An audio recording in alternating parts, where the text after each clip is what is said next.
Honorable Member Sri Imtiaz Jalil. अध्यक्ष महोदय, 8 मई 2020 की वो सुबह मुझे आज भी याद है, जब सुबह सुबह मुझे फ़ोन आता है और ये जानकारी मिलती है कि 16 मजदूर जो मध्य प्रदेश जाना चाह रहे थे वो ट्रेन के नीचे आकर कुचल कर मर गए।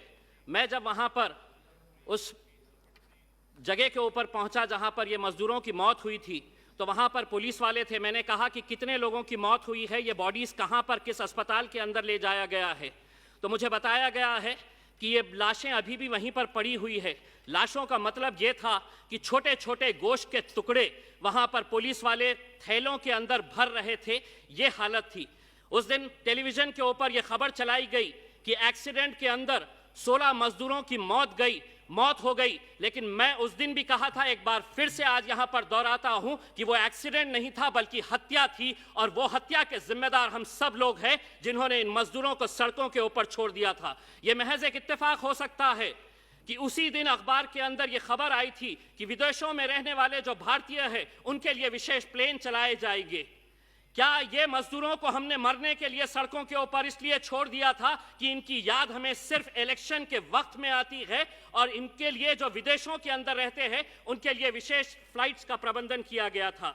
अध्यक्ष महोदय, मैं मंत्री जी से पूछना चाहता हूं, आज 6 महीने के बाद क्या हिंदुस्तान का एक भी शहर ये दावा करके कह सकता है कि हमारे पास आज पूरे वेंटिलेटर्स है, हमारा मेडिकल इंफ्रास्ट्रक्चर पूरी तरह से सक्षम है? आज भी मंत्री जी, जिस शहर के अंदर वेंटिलेटर्स है, जिस हॉस्पिटल के अंदर वेंटिलेटर्स है, वहां पर डॉक्टर्स नहीं। जहां डॉक्टर्स है तो वहां ऑक्सीजन नहीं, और जहां पर वेंटिलेटर्स भी है, ऑक्सीजन भी है, डॉक्टर्स भी है, तो वहां पर बेड्स अवेलेबल नहीं है। जब हमने आपसे वेंटिलेटर्स के बारे में पूछा तो आपने कहा कि नहीं, थाली बजा लो। जब हमने आपसे पूछा कि डॉक्टर्स नहीं है, ऑक्सीजन नहीं है, तो आपने कहा कि दिया जला लो, अंधेरा कर लो। आज जब जीडीपी इतना गिर गया है तो हम सरकार की तरफ से एक फरमान सुनना चाह रहे हैं कि कब आएंगे वजीर आजम और ये ऐलान करेंगे कि अब सड़कों पर निकलो, ढोल बजाओ और ये ऐलान करो कि उठ जीडीपी, जिस तरह हमने ये कहा था कि गो कोरोना के नाम के ऊपर।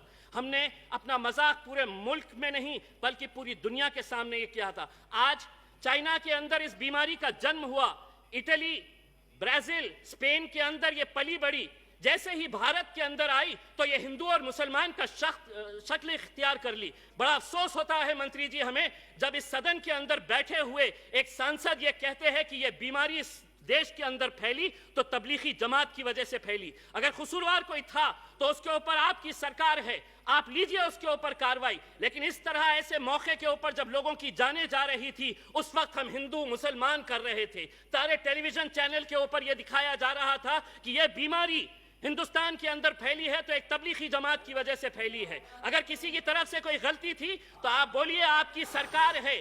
लेकिन हम आपको ये कहना चाहते हैं मंत्री जी, प्लीज कंक्लूड। एक 2 मिनट। अध्यक्ष महोदय, आज हमें मालूम है कि संकट गहरा हुआ है। हम सरकार का पूरी तरह से साथ दे रहे। ऐसा नहीं है कि हम विपक्ष के अंदर है तो हम हर चीज की आलोचना कर रहे हैं। आपने मेहनत किए है, कोशिश किए है, लेकिन जिस तरह के जो फैसले लिए जा रहे थे ऐसा लग रहा नहीं था कि ये मुल्क के अंदर लोकतंत्र है बल्कि तानाशाही है कि 4 घंटे पहले आ जाओ, कह दो कि 4 घंटे के बाद देश बंद हो जाएगा, और देश बंद कर दिया गया है। आज अगर यही हालत रही तो अध्यक्ष महोदय 30 सेकंड सिर्फ, आज यही हालत रहा तो देश इस मुल्क के वजीर आजम को देखकर यही कहेंगे कि आखिर हम बोले तो बोले क्या, करे तो करे क्या। वाह मोदी जी वाह।